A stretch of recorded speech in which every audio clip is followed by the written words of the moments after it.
তো hi guys, good morning. আপনাদের একটা নিউ ব্লগে আমরা এখন যাচ্ছি সরবধার। আমার সাথে আছে লুলু আর সুমন। তো গাইস আমরা এখন চলে যাচ্ছি, কারণ হচ্ছে আমাদের গাড়িটা সেখানে নিয়ে গেছে ওরা।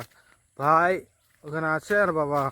তো আমরা সরবধার যাচ্ছি এখন চলে, দেখতেই পাচ্ছেন আপনারা।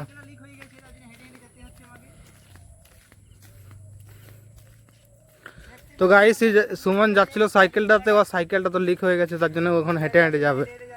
ওর চাকাটা লিক হয়ে গেছে। তো এখান থেকে আমাদের দোকানটা বেশি দূর নয়, জাস্ট একটুকু চলে যাওয়া হবে, 10 মিনিট মতন লাগবে টাইম। তো আমরা যাচ্ছি এখন চলে।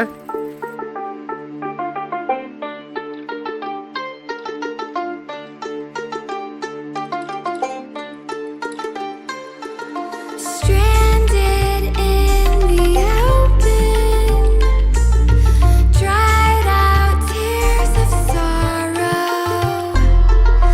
lacking all emotion,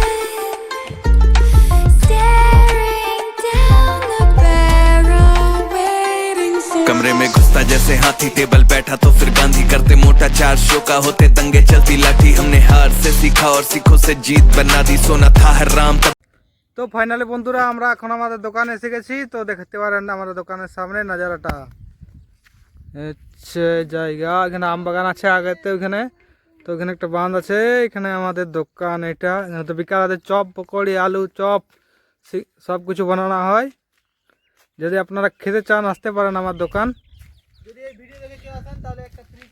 বন্ধুরা যদি এই ভিডিওটা দেখে কেউ আসেন আমাদের দোকান, তাহলে তাকে ডিসকাউন্ট দেওয়া হবে আমাদের আলু চপ সিঙ্গারাতে। কি তাই? তো বন্ধুরা যদি আমার ভিডিওটা ভালো লেগে থাকে তাহলে লাইক, শেয়ার, কমেন্ট করতে পারেন, যাতে